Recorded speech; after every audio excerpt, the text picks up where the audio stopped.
सवाल है कि कुर्बानी जो है वो गाय की है, तो भैंसा जो है उसकी कुर्बानी करना जायज और दुरुस्त है।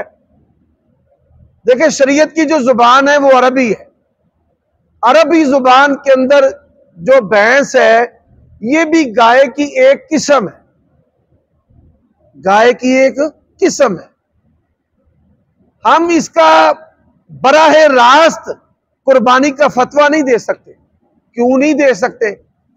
कि जो नबी अलैहिस्सलातु वस्सलाम का अमल है ना, गायें ज़बह करने वाला, वो लोगों के हाथों से छूट जाएगा। तो जब गायें मुयस्सर ना हो, नापैद हो जाए, कम हो जाए, महंगी हो जाए, तो ऐसी सूरत में फिर आप भैंस या भैंसा उसकी कुर्बानी कर सकते हैं।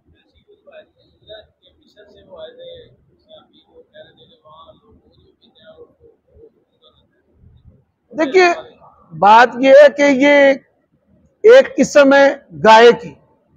गाय जो नबी अलैहिस्सलाम ने ज़बह की है वो नहीं है।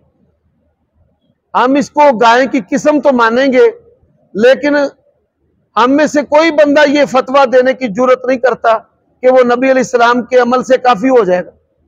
अगर हम इसका फतवा लोगों को सीधा सीधा ही देना शुरू कर दें तो रसूलुल्लाह का जो अमल है गाय ज़बह करने वाला वो जाता रहेगा।